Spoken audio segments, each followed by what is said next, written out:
All right, guys, I'm going to show you how to do this is basically any U-joint changing, but this is for this project. We're having to do multiple drive shafts because of the length. I'm going to have carrier bearing in it.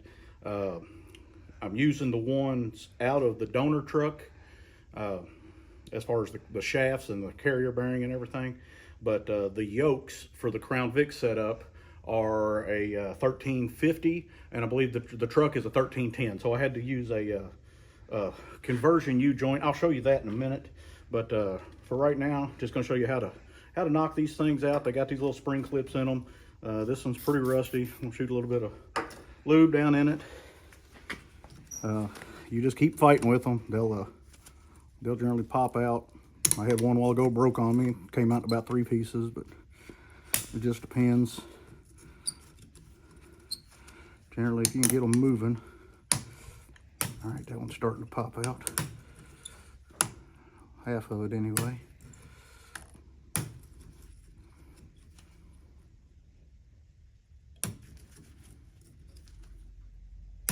All right, let me get me a little flathead screwdriver and I'll come right back. All right, I'm gonna try and get in here and just pinch this thing. If I can get a flathead screwdriver to come up underneath it, there we go. Now we've got her started. And you can just slowly work it as you pinch it. Oh, I lost it.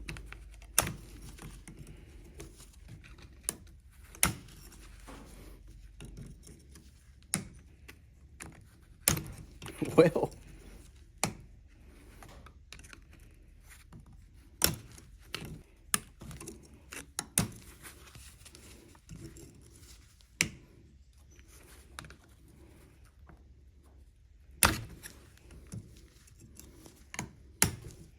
all right, stop it.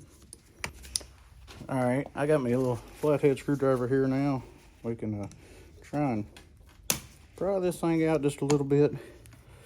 Typically, if you can get up under one side of it, whenever it's sticking like that,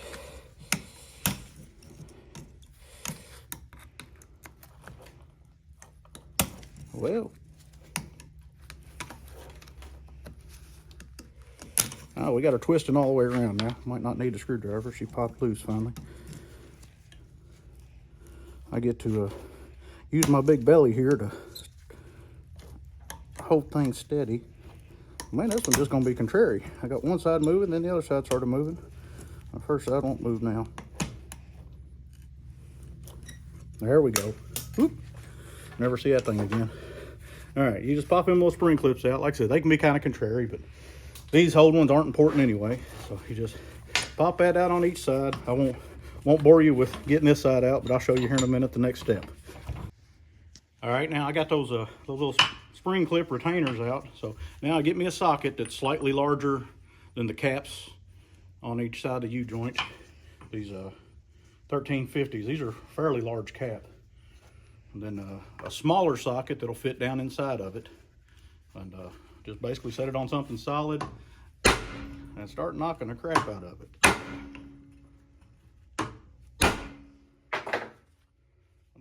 Move that bottom socket till I get this moving on the vise. Alright,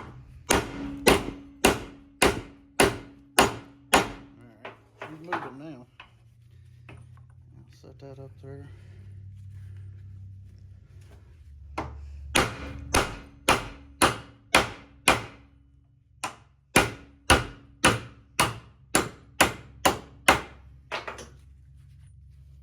Alright. Got that side pushed out. And I generally get a pair of channel locks. Grip onto that. Man, that thing's in there.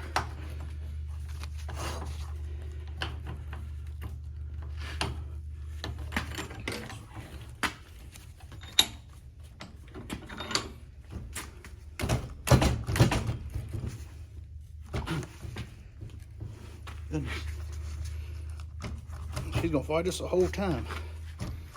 All right, this one's gonna call for a little heat. Let me grab a torch and I'll be right back.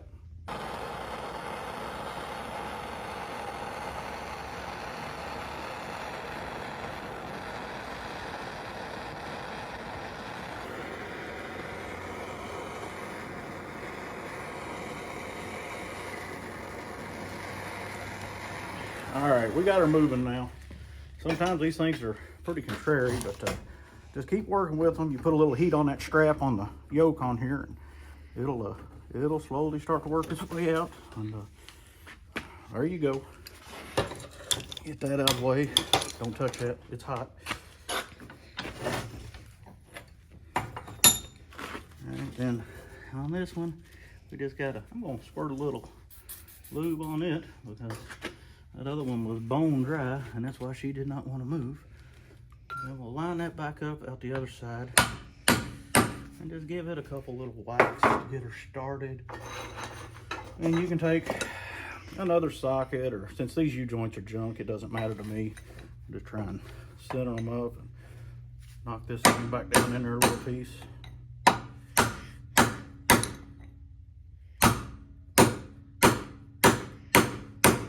Now if it gives you, if you start feeling a lot of resistance against it, it doesn't want to go for some reason, stop. Don't keep beating the piss out of it. But once you get that one knocked flat, you do the same thing. Set it up on your bigger socket. This is just giving a place for that cap to go. So whenever you drive it out, it's going down inside a pipe basically. And a pipe works, whatever you got.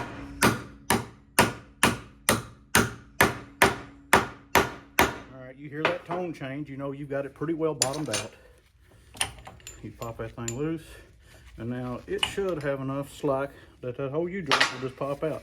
Then, now you still got that cap sticking out. You can fight with it with the channel locks, or sometimes a pipe wrench will grab them. Not really too often, but I just, like I said, I've got my drift right here, and it's already started out that way.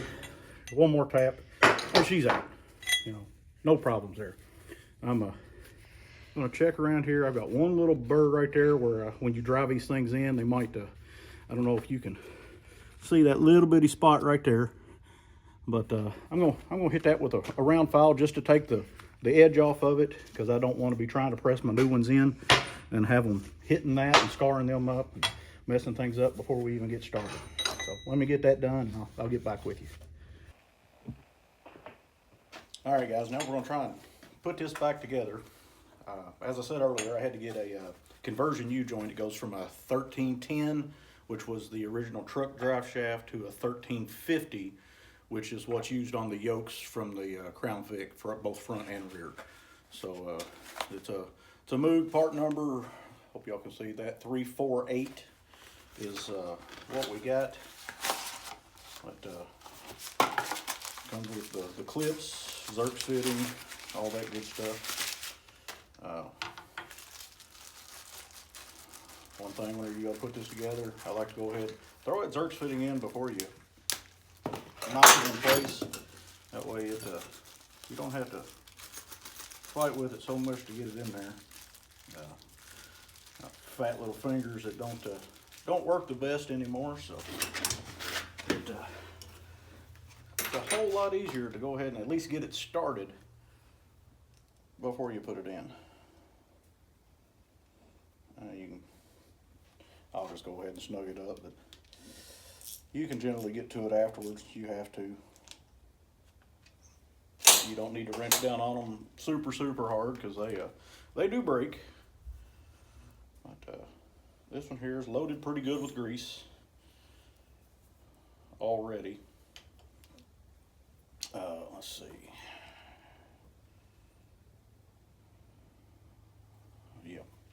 Yeah, they recommend clocking these with the direction of torque. Basically, when you're running forward, they want it where it's compressing the grease fitting instead of spreading it apart, because it is a weak link.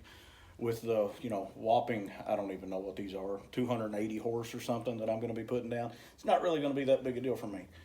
But I just like to make sure that it goes in a way that it's serviceable, it's accessible, that you can get to it. I just set it down in there, start the bottom one as best you can, and then set the top one in here. Actually, before you set the top one in, while you got the bottom one in there, go ahead and just tap it down. Again, if you're having to beat the piss out of this thing to get it to go in flush, something's wrong. Stop. Once you get that in that far, take this one and make sure they've got a lot of grease in here. If they don't, grab you a finger, fingerful of it out of your axle grease or out of your grease gun or whatever. Pack these little needles in here pretty good with grease, because it's what holds them in place while you do this. And slide that one in just as far as you can.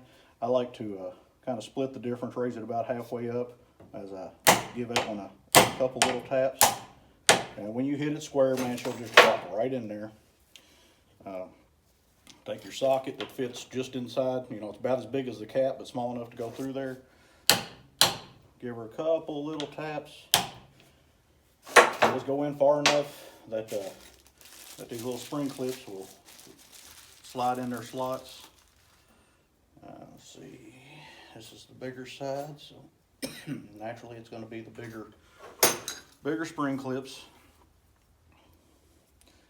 If you got a pair of, I like these little needle nose pliers on an angle on them. They work pretty good. But just put your finger over everything, give it a little pinch, and slide it down in there. And I like to just tap on them. And once it seats in there, you can see it. It'll spread back open. Make sure it's seated in there good. All's well. If it won't pop in there, take it back out. Sometimes you need to take a pick or something. If you've got some rust built up in that groove, they might not spread all the way back out. So you might have to take a pick and remove that a little bit. That one went in great. So now I'm going to flip this side over that I've already knocked in just flush. Set my socket on it. Again. A few little raps there with the hammer.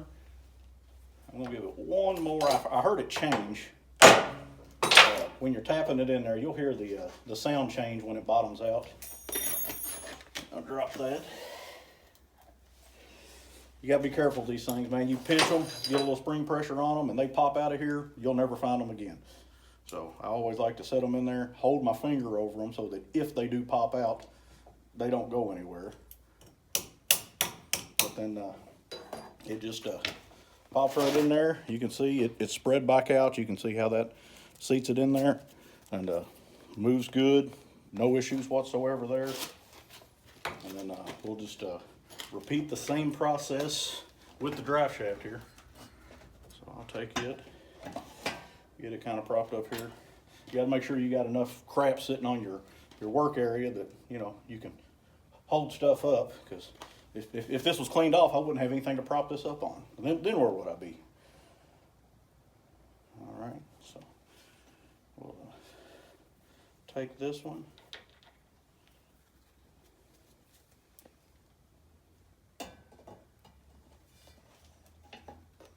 Slide her in place. Go ahead and give her just a little tap to get it started. I didn't even go all the way flush with it. It's just sticking out maybe an eighth of an inch, but it ain't gonna fall out now. So then we'll flip her over and just send her on home there. And again, start this side. It'll push about halfway in, and then there again, just lift up on that U-joint until it is about halfway in this side, and so it's sticking in both sides. Just kind of helps line everything up. Gently tap on that. All right, now I've got her flush. She's flushed on the bottom also. Same thing. Take your socket. Now on the first side especially, do not overdrive this thing. Don't hammer it all the way down as far as it'll go, because it only needs to go in as far as this spring clip. And once it does, if it goes further down, you're just beating on your bearings, and you really don't want to hammer on these things. You just want to tap them in. Like I said, if it gives you any resistance whatsoever, stop. Something is wrong. I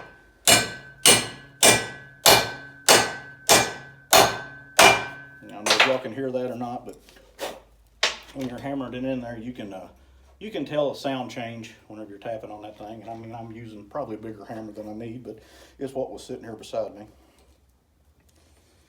And see, if I hadn't had my finger on that thing whenever that just popped out, she'd have went flying. But there again, pop it down in there. Now see, this one hasn't popped over, so I'll take, got just a little drift here.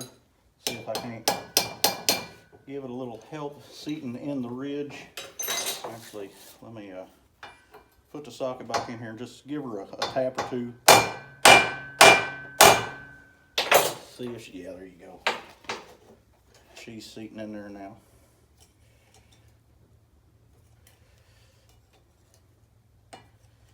Okay.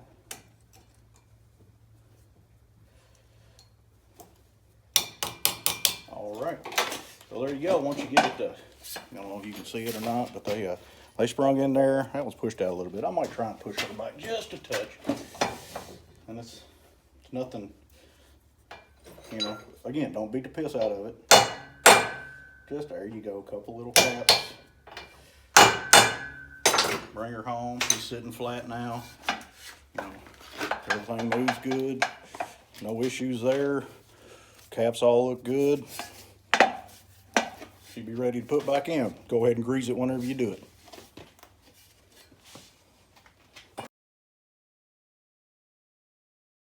All right, guys, that pretty much wraps up this video. Kind of a lot in doing the drive shafts on this setup.